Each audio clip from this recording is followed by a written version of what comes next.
जय जगन्नाथ सांग मैंने welcome and welcome back to my channel. आज आपण मानक मु देखा चाहूँगी हैदराबाद रो गोटे फेमस फेस्टिवल जोटा ना हूँ बोनालू। तो सेटा देखा आमको जावाक पड़ो गोलकोंडा पोर्ट। तो चलतु आम समस्ते मिसिकी जी लास्ट जाए देखु मजा आस रास्ता ही बुझी जाते बड़ फेस्टिवल। एत समय पर फाइनाली आम एंट्री कलु एबे गोलकोंडा पोर्ट भीतर को पहुँचला एत जोरे वर्षा है से छिड़ा हो जाइलु। फाइनाली आम आसिक पहुँची जाइछु गोलकोंडा पोर्ट रे। मु आ बाबुनु आसीथिलु। समस्ते पारंपरिक पोशाक पिंधि माँ को पूजा पई आसीचंती। आउ किछि लोक पूजा पई प्रिपरेशन भी करूचंती। बोनालू हेउची तेलंगाना रे एक प्रसिद्ध पर्व जहाँ माँ काली को समर्पित। लोक माने माँ को धन्यवाद जणाइबा पई एवं परिवार सुख शांति और सुरक्षा पई प्रार्थना करी बोनाम अर्पण करती। बोनाम रो अर्थ होची भोग। एही भोग रे साधारणतः भात गुड़ दही और निम्ब पत्र सजाई माँ को अर्पण करा जाए। कुहा जाए जे बहु वर्ष पूर्व हैदराबाद अंचल रे एक बहुत बड़ महामारी व्यापी थिला। आउ सेते बेले लोक माने माँ महाकाली को प्रार्थना करथिले जे जदि से लोकों को रक्षा करिवे ताहेले प्रति वर्ष विशेष भाव में पूजा पाइबे। एबे ठारू एही परंपरा आज पर्यंत बोनालू भावे पालन करा जाउछि। बोनालू फेस्टिवल प्रति वर्ष आषाढ़ मासरे पालन करा जाए। तेलंगाना रो एहा सबुठु बड़ एवं प्रसिद्ध पर्व मानक मध्यरु गोटिए। एही पर्व रे लोक माने रंगीन पारंपरिक पोशाक पिंधि सजा जाइथिबा बोनामु मुंडरे नै माँ को मंदिर को जाती एवं भक्ति भाव में अर्पण करती। आपण माने जे उत्साह रे नाच देखुचंती सेही चरित्र को पोथुराजु बोली कहा जाए।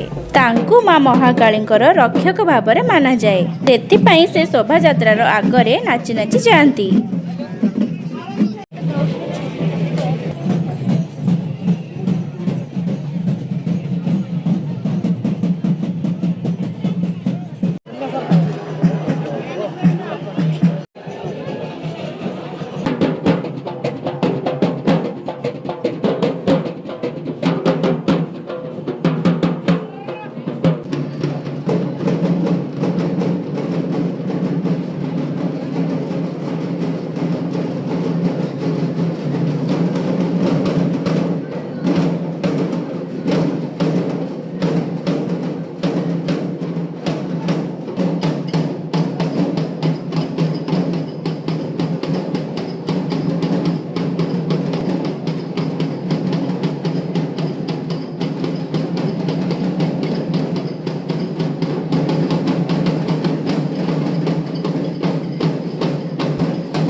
एते बड़ भिड़ हेले मध्य समस्त भक्ति और उत्साह देखि बहुत भल लगिला। मो पई एहा प्रथम बोनालू फेस्टिवल थिला एवं सतरे एहा एक स्मरणीय अनुभव। आपण माने केबे बोनालू फेस्टिवल देखिचंती कि?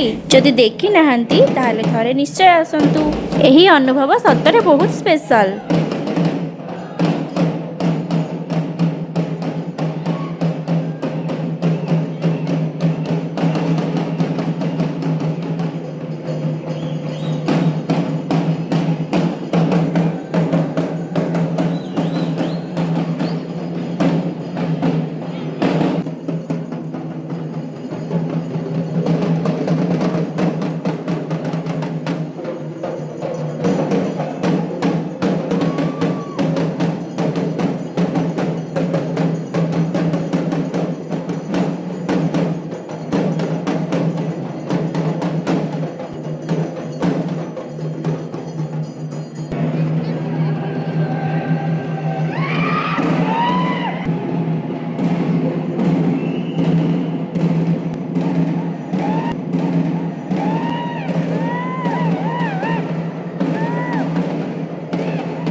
वीडियोटी भल लगी लाइक करंतु, चैनल को सब्सक्राइब करंतु आउ कमेंट करी जणांतु आपण केउ फेस्टिवल को सबुठार अधिक पसंद करंती। पुणी देखा हबो आउ एक नुआ ब्लॉग रे। जय जगन्नाथ, जय मां महाकाली, जय मां दुर्गा।